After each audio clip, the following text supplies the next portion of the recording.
ஸ்ரீ காசி காண்டம் 88ஆம் பகுதி. சதிதேவி தன் உடலை துறக்கிறாள். அகஸ்திய முனிவர் கூறினார், 6 முகங்களை கொண்டவரே, பிரம்மதேவரின் மகனான முனிவர் சிவலோகத்தை அடைந்த பிறகு என்ன செய்தார் என்பது குறித்த சுவாரஸ்யமான கதையை எனக்கு கூறுங்கள். ஸ்கந்தன் கூறினார், கலசத்தில் பிறந்தவரே, சங்கரரின் வசிப்பிடமான கைலாயத்திற்கு அவசரமாக சென்ற பிறகு உன்னத ஆன்மா கொண்ட நாரத மாமுனிவர் என்ன செய்தார் என்பதை நான் தங்களுக்கு கூறுகிறேன். வானுலக பாதையில் முனிவர் சம்புமூர்த்தியின் வசிப்பிடத்தை அடைந்தார். சிவனாரையை பார்த்ததும் அவரை வணங்கினார். சிவபெருமான் மரியாதையுடன் வணக்கம் செலுத்தினார். அன்னை பார்வதி தேவியையும் நாரத மாமுனிவர் கண்டார். முனிவர் அவர்கள் பகடை விளையாட்டை பார்த்து கொண்டிருந்த இடத்தில் அமர்ந்தார். அவர்கள் பகடைகளுடன் விளையாட்டை தொடர்ந்தனர். அவர்கள் நிறுத்தாத போது முனிவர் ஆர்வத்தால் தூண்டப்பட்டு கூறினார். நாரத மாமுனிவர் கூறினார், தேவர்களின் தலைவரே, முழு பிரபஞ்ச முட்டையும் தங்களின் நாடகம். பகவானே, 12 மாதங்கள், அதாவது 26 மாதங்கள் சதுரங்க பலகையில் உள்ள வீடுகள் மற்றும் 30 சந்திர தினங்கள் இருண்ட சதுரங்கள் மற்றும் பிரகாசமானவை. சதுரங்க வீரர்கள் 2 அயனங்கள், சூரியன் போக்குவரத்தில் 2 பகடைகள், 2 பந்தயங்களும் வெற்றி மற்றும் தோல்வி, சிருஷ்டி படைப்பு மற்றும் பிரளயம் அழித்தல் என்ற தலைப்பில் உள்ளன. தேவியின் வெற்றி சிருஷ்டி மற்றும் துர்ஜடியின் வெற்றி பிரளயம். உங்கள் இருவரின் விளையாட்டில் கால அளவு பிரபஞ்சத்தின் பராமரிப்பு என்று குறிப்பிடப்படுகிறது. இவ்வாறு முழு பிரபஞ்ச முட்டையும் இறைவன் மற்றும் தேவியின் வெறும் விளையாட்டு. தேவி தனது இறைவனை வெல்ல மாட்டாள், ஈசா சக்தியை வெல்ல மாட்டாள். நான் ஏதாவது சமர்ப்பிக்க விரும்புகிறேன். அன்னையே இதை கவனத்தில் கொள்ளட்டும். சர்வ வல்லமை உள்ளவர்களின் தலைவராக இருந்தாலும் பகவான் எதையும் அறிந்திருக்கவில்லை. ஏனென்றால் அவர் மரியாதை மற்றும் அவமதிப்பிற்கு அப்பால் நிலைநிறுத்தப்பட்டவர். அவர் விளையாட்டு ஆன்மா, உடலை விளையாட்டு ரீதியாக ஏற்றுக்கொள்பவர். சில பண்புகளுடன் உள்ளார், ஆனால் ஆழமாக சிந்திக்கும் போது அவர் எந்த பண்பும் இல்லாமல் இருக்கிறார். அவர் செயல்களில் தன்னை ஈடுபடுத்தி கொண்டாலும் அந்த செயல்களால் அவர் பாதிக்கப்படுவதில்லை. எல்லாவற்றின் நடுவிலும் இதயத்தில் நிலை நிறுத்தப்பட்ட அவர் நடுநிலை மனப்பான்மையை எடுத்துக்கொள்கிறார். இந்த மகேசானருக்கு எல்லாவற்றிலும் நண்பர்கள் மற்றும் எதிரிகள் சமமாக பார்க்கும் ஒரு பாரபட்சமற்ற பார்வை உள்ளது. நீங்கள் இந்த இறைவனின் சக்தி, அனைவருக்கும் மரியாதைக்குரிய மிகப்பெரிய பொருள். தட்சனுக்கு கூட ஒரு சந்ததியினருக்கு ஏற்ற மரியாதை அளித்துள்ளீர்கள். ஆனால் நிச்சயமாக நீங்கள் மட்டுமே பிரபஞ்சத்தின் ஒரே தாய். பிரம்மதேவர், கேசவர் மற்றும் வாசவர் தம்மிடமிருந்து வெளியே வந்துள்ளார். 3 விழிகளை கொண்ட இறைவனின் மாயையால் மயங்கி தம்மை தாம் அறியவில்லை. அதனால்தான் சதி தேவியே என் மனம் வேதனை கொள்கிறது. கற்புமிக்கவர்களாகவும் தங்கள் கணவர்களிடம் மிகுந்த விசுவாசம் கொண்டவர்களாகவும் இருக்கும் மற்ற பெண்களும் தங்கள் கணவரின் பாதங்களை தவிர வேறு எதையும் கணக்கில் எடுத்துக்கொள்வதில்லை. அல்லது இந்த விஷயத்தை ஒதுக்கி வைக்கட்டும், நான் கையில் தொடர்புடைய விஷயத்தை குறிப்பிடுகிறேன். இன்று ஹரித்வாராவிற்கு அருகில் உள்ள நீலகிரி அருகே அசாதாரணமான ஒன்றை கண்டேன். எனவே நான் தங்களிடம் வந்துள்ளேன். மிகவும் ஆச்சரியமான மற்றும் சோகமான நிகழ்வால் தூண்டப்பட்ட ஒன்றை கூற நான் ஆர்வமாக உள்ளேன். தட்சனின் யாக மண்டபத்தில் 3 உலகங்களிலும் உள்ள அனைத்து ஆண்களும் அவர்களின் பெண் மக்களும் காணப்பட்டதே ஆச்சரியத்திற்கு காரணம். அவர்கள் அனைவரும் மகிழ்ச்சியால் பிரகாசிக்கும் தாமரை போன்ற முகங்களுடன் சமமாக அலங்கரிக்கப்பட்டிருந்தனர். மற்ற எல்லா செயல்களையும் மறந்து அவர்கள் அனைவரும் தக்ஷனின் யாகத்தில் பங்கேற்றனர். துக்கத்தை ஏற்படுத்திய நிகழ்வு என்னவென்றால், உலக இருப்பை, சம்சாரத்தை நீக்கும் பவா மற்றும் பவானின் ஜோடி அங்கு காணப்படவில்லை. இந்த உலகம் எதிலிருந்து தோன்றியது, அது செயல்படுகிறது மற்றும் அது நிச்சயமாக ஒன்றிணைக்கும், அது காணப்படவில்லை.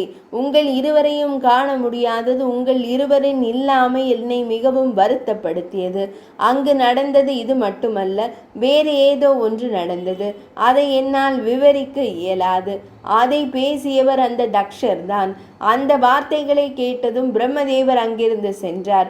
அவர் தக்ஷர் பெரிய முனிவர் ததீச்சியால் மிகவும் கண்டிக்கப்பட்டார். தேவர்கள் மற்றும் முனிவர்கள் குலதெய்வம் சபிக்கப்படுவதை பார்த்து கொண்டிருந்த போதும் அவர்கள் பயன்படுத்திய திட்டு வார்த்தைகளை கேட்டதும் என் செவிகள் அடைக்கப்பட்டன. பவாவின் அவமானகரமான கண்டனத்தை கேட்டதும் துர்வாச முனிவர் உள்பட பல பிராமணர்கள் ததீச்சி முனிவருடன் இணைந்து எதிர்ப்பு தெரிவித்து வெளியேறினர். ஆனால் பெரிய யாகர் சாதாரண மக்களுடன் மகிழ்ச்சியுடனும் நல்ல உணவுடனும் சென்றார். அதை காண எனக்கு பொறுமை இல்லை. அதனால் நான் அங்கிருந்து வந்தேன். தேவி, அங்குள்ள உங்கள் சகோதரிகள் மற்றும் அவர்களின் கணவரிடம் மரியாதை செலுத்தும் விதமாக நான் மேலும் எதுவும் பேச துணியவில்லை. இதை கேட்ட தக்ஷனின் மகளான சதி தேவி தன் கையில் இருந்த பகடைகளை எரிந்துவிட்டு சிறிது நேரம் தியானம் செய்தாள். அவள் அப்படியே ஆகட்டும், என் அடைக்கலம் பவன் மட்டுமே என்றாள். இவ்வாறு மனதில் முடிவு செய்த பின்னர் தக்ஷனின் மகளான சதி தேவி தாக்ஷாயினி உடனடியாக எழுந்து சங்கரரை வணங்கினாள். தலைக்கு மேல் பய பக்தியுடன் தனது கரங்களை இணைத்து தேவி இறைவனிடம் சமர்ப்பித்தாள். தேவி கூறினாள், அந்தகனை அழைப்பவரே, 3 விழிகளை கொண்டவரே, திரிபுரங்களை கொன்றவரே, வெற்றி பெறுவீராக. பகவானே, சதாசிவனே, தமது பாதங்கள் என் அடைக்கலம். எனக்கு செல்ல அனுமதி கொடுங்கள். என்னை தடுக்க வேண்டாம் என்று பிரார்த்தனை செய்தார். நான் என் தந்தையிடம் செல்வேன். இதை கூறிய பிறகு அந்தகனின் எதிரி தாமரை போன்ற பாதங்களில் அவள் தலையை வைத்தாள். பின்னர் சம்புமூர்த்தி மிருதானி தேவியிடம் கூறினார், அழகான பெண்ணே, எழுந்திருப்பாய். தாம்பத்திய சுகத்தை அனுபவிக்கும் அழகான பெண்ணே, இங்கே உனக்கு என்ன குறைவு என்று கூறுவாய்? தேவி, உன்னால் தான் லக்ஷ்மி தேவிக்கு தாம்பத்திய சுகமும், பிரம்மதேவருக்கு சிறந்த பிரகாசமும், சசி தேவிக்கு எப்பொழுதும் புதியதாக இருக்கும் நிலையும் வழங்கப்பட்டது. உன்னால் தான் நான் பரந்த செழிப்பையும் ஆதிக்கத்தையும் பாதுகாக்கும் திறன் கொண்டவன்.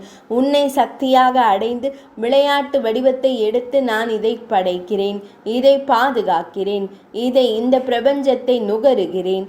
பெண்ணே, உன்னால் நான் ஊக்குவிக்கப்படுகிறேன். என் இடது பாதியின் பங்காளியே, நீ ஏன் என்னை கைவிட விரும்புகிறாய்? சிவபெருமானின் இந்த வார்த்தைகளை சிவபெருமானின் இடது பாகம் கொண்ட சதி தேவி மகேஸ்வரரிடம் கூறினார், என் உயிரின் தலைவரே, நான் தம்மை விட்டு எங்கும் செல்ல மாட்டேன். என் மனம் தங்கள் பாதங்களில் நிலைத்திருக்கும். நான் என் தந்தையின் கிருத்துவை காணப் போகிறேன். நான் எங்கும் ஒரு யாகத்தை கண்டதில்லை.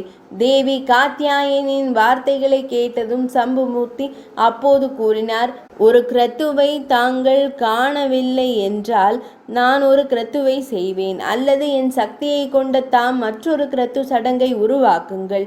மற்றொரு யக்ஞ புருஷம் இருக்கட்டும். உலகங்களின் மற்ற பாதுகாவலர்கள் இருக்கட்டும்.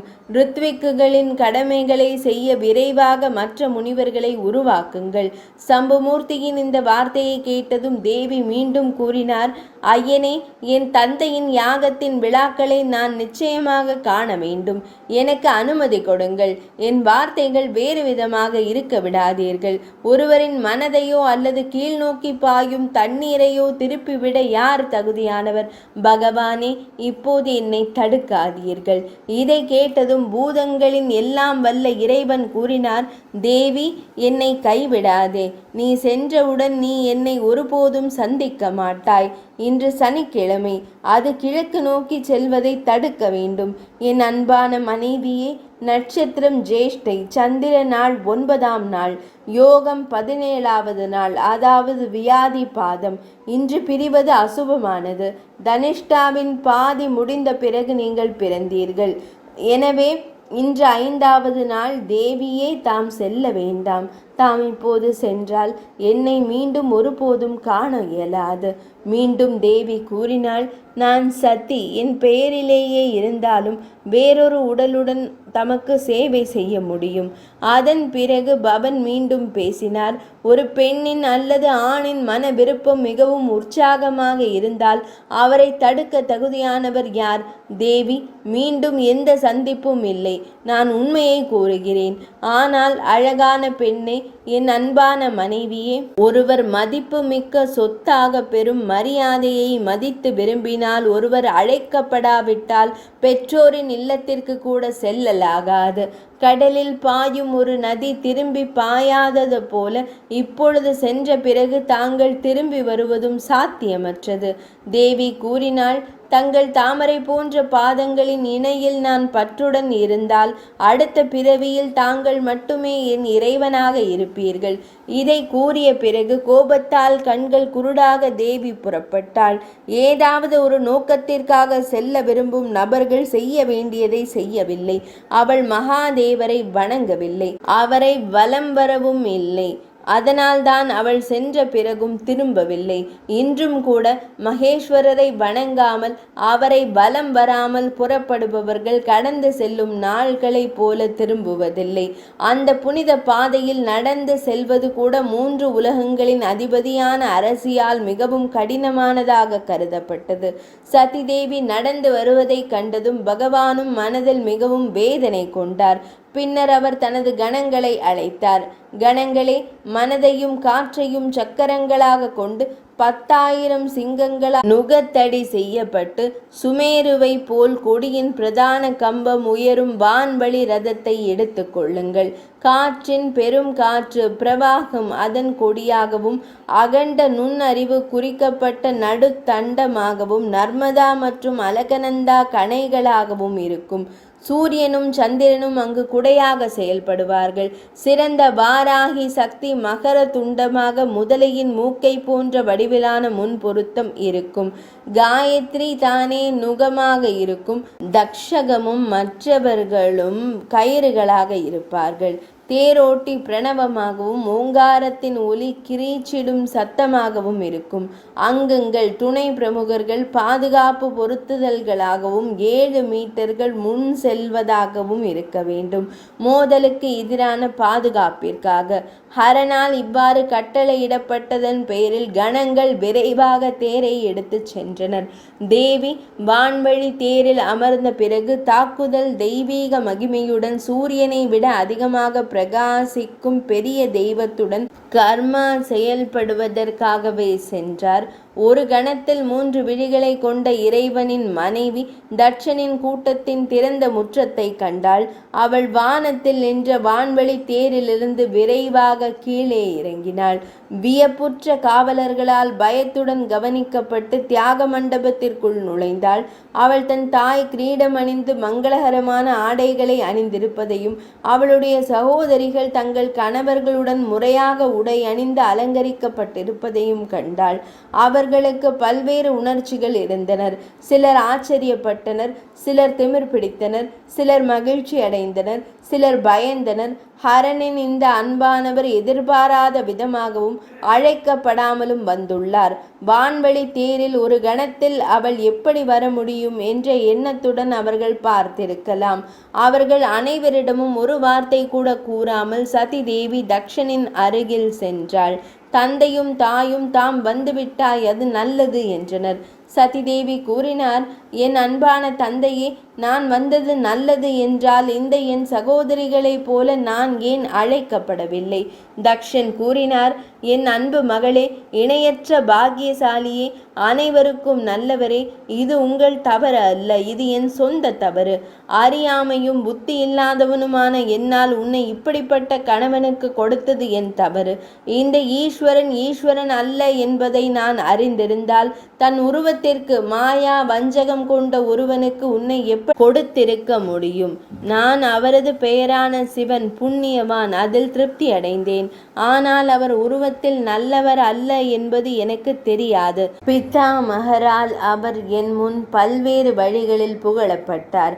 இவர் சங்கரர், பயனாளர். இவர் சங்கு, பேரின்பத்தை அனுபவிப்பவர். பசுபதி, விலங்குகளின் இறைவன். சிவன், மங்களகரமானவர். ஸ்ரீகண்ட, மகிமையால் தழுவப்பட்டவர். மகேசர், பெரிய இறைவன். சர்வக்ஞர், சர்வஞானி. பிருஷத்வஜர், பக்தி சின்னம் கொண்டவர். வில்லை ஏந்திய இந்த மகாதேவருக்கு உங்கள் மகளை கொடுக்கிறீர்கள். குற்றமற்றவரே, நான் அவருக்கு திருமணம் செய்து கொடுத்தேன்.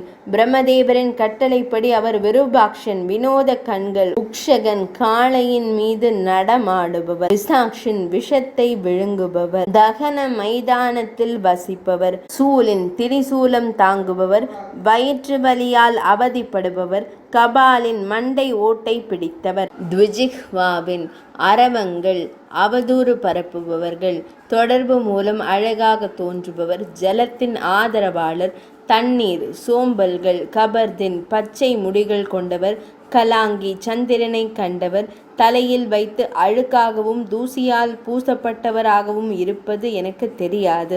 சில நேரங்களில் அவர் இடுப்பு துணியை மட்டுமே அணிவார். சில இடங்களில் அவர் பைத்தியக்காரத்தனமாக நிர்வாணமாக இருப்பார். சில இடங்களில் அவர் தோலை அணிவார். பிச்சை எடுப்பதில் அவருக்கு விருப்பம். பயங்கரமான பூதங்கள் அவரை பின்பற்றுபவர்கள். ஸ்தானு, கம்பம் போல நிற்கும் உக்கிரன், கடுமையானவர், மகாகாலனின் உடலை ஏற்று பயமுறுத்தும் எலும்புகளை உதவியாளர்களாக கொண்டவர். மனித எலும்புதான் அவரது ஆயுதம். அவன் சாதி மற்றும் இனம் இல்லாதவன். ஹரன் எங்கே? இந்த தியாகம் எங்கே? மங்களத்தின் இருப்பிடம். யாரும் அவனை நன்கு அறிய மாட்டார்கள். அவனை அறிந்தவன் கூட ஏமாற்றப்படுகிறான். அதிக பேச்சு என்ன பயன்? மகளே, எல்லா நல்ல நடத்தைகளையும் கொண்டவனே, அவன் தூசி படிந்த ஆடைகளால் மூடப்பட்டிருக்கிறான். அதாவது பஸ்பம் மட்டுமே, புனித சாம்பல் மட்டுமே அவன் ஆடைகள், அவனுடைய அலங்காரம். மனித எலும்பு. அவன் கைகளில் கட்டப்பட்டிருப்பது பாம்புகள், வளையல்கள். அவன் தலையிலிருந்து மெட்டியான முடிகள் தளர்ந்து தொங்குகின்றன. அவன் கைகளில் நுனிகள். அவன் டமருவில் விளையாடுவதில் மும்முரமாக உள்ளன. அவன் துண்டு துண்டான பிறை சந்திரனை முகடு மணியாக கொண்டிருக்கிறான். அவன் தன் தாண்டவ நடனத்தை காட்டுவதில் ஆர்வம் காட்டுகிறான். அவனுடைய அனைத்து செயல்கள் அசுபமானவை. அந்த அசுப ஹரா எங்கே? எல்லா மங்களங்களின் இருப்பிடமான தியாகம் எங்கே? எனவே மிருதானி, அனைவருக்கும் மங்களகரமானவரே, நீங்கள் அழைக்கப்படவில்லை. அறியாமையையும் அதன் விளைவுகளையும் அகற்றி அனைவருக்கும் விடுதலையை வழங்கும் ஹராவிற்கும் அசுப சம்சாரத்தின் புகலிடமான தியாகத்திற்கும் இடையே எவ்வளவு பெரிய வித்தியாசம்! மிக நேர்த்தியான பட்டாடைகள், அற்புதமான நகைகள், இரத்தினங்கள் மற்றும் ஆபரணங்கள், இவை அனைத்தும் ஏற்கனவே தங்களுக்காக தயாராக வைக்கப்பட்டுள்ளன. வாருங்கள், அவற்றை கண்டு ஏற்றுக்கொள்ளுங்கள். விசித்திரமான விழிகளை கொண்ட திரிசூலத்தை தாங்கிய சிவபெருமான் தேவர்கள் மற்றும் தேவேந்திரன் மத்தியில் மிகவும் மங்களகரமான உடை மற்றும் அம்சங்களை கொண்டவர்களுடன் எவ்வாறு இங்கு பொருந்த முடியும்? தனது தந்தையின் இந்த வார்த்தைகளை கேட்டதும் கற்புடைய பெண்மணி சதி தேவி தனது இதயத்தில் மிகவும் துக்கமடைந்தாள். அவள் பேசத் தொடங்கினாள். சதிதேவி கூறினாள், தந்தையே, 2 பாதங்களை ஒரு வசனத்தின் வார்த்தைகள் கேட்ட பிறகு தாங்கள் தொடர்ந்து பேசிக் கொண்டிருந்தாலும் எனக்கு வேறு எதுவும் கேட்கவில்லை. அதை நான் உங்களுக்கு விளக்குகிறேன். நீங்கள் பொருத்தமாக கூறினீர்கள். யாரும் அவரை நன்றாக அறிய மாட்டார்கள். அறிந்தவர் கூட ஏமாற்றப்படுகிறார். அந்த சதாசிவனை யார் அறிவார்கள்? நீங்கள் முன்பு அவருடன் கூட்டணி வைத்து ஏமாற்றப்பட்டீர்கள். இப்போதும் நீங்கள் எந்த உணர்வும் இல்லாமல் முழக்கமிடுவதால் ஏமாற்றப்படுகிறீர்கள். நீங்கள் இப்பொழுது விவரிக்கும் சம்புமூர்த்தியை அப்போது கருத்தில் கொண்டிருந்தால் யாரும் அறியாதவருக்கு என்னை எப்படி கொடுத்திருக்க முடியும்? அல்லது அவருடன் கூட்டணி வைக்கும் விஷயத்தில் உங்கள் அறிவு அல்ல. அன்புள்ள தந்தையே, அதற்கு காரணம் என் தகுதியின் எடை மட்டுமே. அத்தகைய வார்த்தைகளை பல முறை திரும்ப திரும்ப கூறிய பிறகு அவள் மீண்டும் தொடர்ந்தாள். தாங்கள் இந்த உடலை பெற்றெடுத்தவர். என் கணவரின் கடிந்து கொள்ளுதல் இந்த உடலின் மூலம் மட்டுமே எனக்கு கேட்கப்பட்டுள்ளது. இதற்கு ஒரு பரிகாரம் என்னவென்றால் அது நிறைவேற்றப்பட வேண்டும். அன்பான இறைவனின் கண்டனமும் அவமானமும் கேட்கப்படாத வரை ஒரு நல்ல பெண் தொடர்ந்து வாழ வேண்டும். இதை கூறிய பிறகு அவள் தன் மூச்சை அடக்கி தன் கோபத்தால் எரிந்த நெருப்பில் தன் உடலின் பலி மரக்கிளையை ஒப்படைத்தாள். அதன் பிறகு தேவேந்திரன் உள்பட அனைத்து தேவர்களும் தங்கள் நிறத்தையும் பிரகாசத்தையும் இழந்தனர். ஆகுதிகள் மூலம் நெருப்பு முன்பு போல் பிரகாசமாக எரியவில்லை. உடனடியாக மந்திரங்களின் திறன் குறைந்தது. சில சிறந்த பிராமணர்கள் ஒருவருக்கொருவர் விசாரித்து கொண்டு, ஐயோ, இது போன்ற ஒரு பெரிய பேரழிவு என்ன நடந்தது என்றனர். மலைகளை கூட அசைக்கக்கூடிய ஒரு பயங்கரமான காற்று வீசியது. ஒரு கணத்திற்குள் பலிபீடத்தின் தரை புல் மற்றும் தூசியால் மூடப்பட்டது. எதிர்பாராத மின்னல் மற்றும் இடி மின்னல் தோன்றியது. அது பூமியை உலுக்கியது. விண்கற்கள் வானத்திலிருந்து கீழே விழுந்தன. பேய்களும் காட்டேரிகளும் நடனமாடின. மேலே வானத்தில் பருந்துகளும் கழுகுகளும் மிதந்தன. சூரியனுக்கு கீழே நரிகளும் பெண் நரிகளும் அசுபமாக ஊளையிட்டன.